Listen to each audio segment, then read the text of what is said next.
bill will result in 64,300 people from his congressional district in Oregon losing health coverage and care.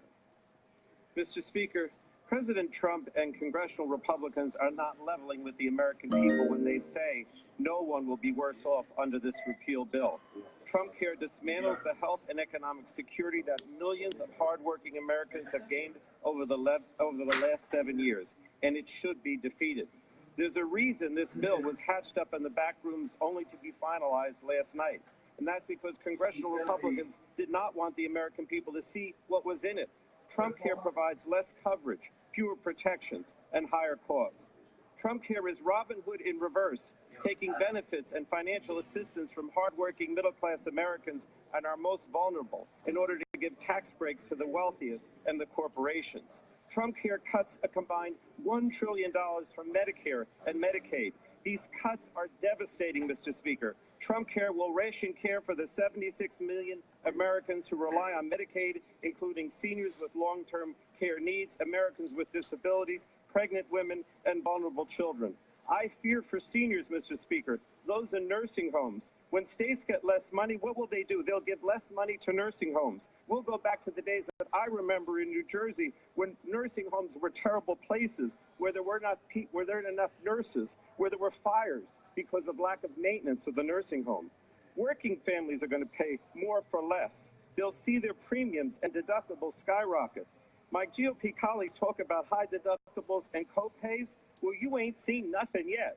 You're going to see that this repeals the limits on deductibles and co-pays that exist under the current law. Out-of-pocket costs are going to go through the roof. The deductibles will go even higher. The co-pays will go even higher. The out-of-pocket costs will go even higher. And the bottom line is Americans between the ages of 50 and 64 will pay an age tax and be forced to pay premiums 5 times higher than what younger people pay for their coverage.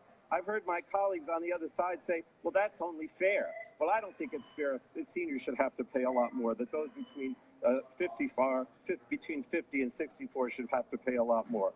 But also, Trump Care leaves the sickest and vulnerable Americans at the mercy of insurance companies, allowing them to charge a 30% penalty or sick tax for those who are unable to maintain continuous coverage. So if you fail to pay your insurance for a month and then you want to get it again, even if you have a pre-existing condition, which is often the case, you're going to pay a 30% penalty or sick tax. I don't think that's very fair. And last night, in order to garner votes from the extreme right and their party, House Republicans added a provision that eliminates protections for essential health benefits. Now, maybe people don't understand that, but let me explain it.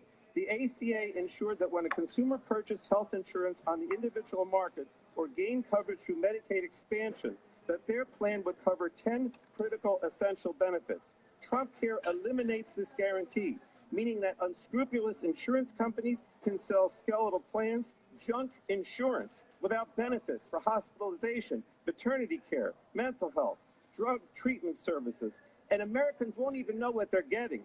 They won't realize that they have worthless insurance until they get sick and it's too late. The bottom line is this bill should be defeated for so many reasons, because so many more people will not have health insurance, because their costs are going to go up, and because they won't even know what insurance they're buying. We're going to go back to the old days of the Wild West when insurance companies can sell whatever junk insurance they want, and the public won't even know what they're getting. It's a disaster for the American people. I urge my colleagues to vote no. Gentleman reserves the balance of his time.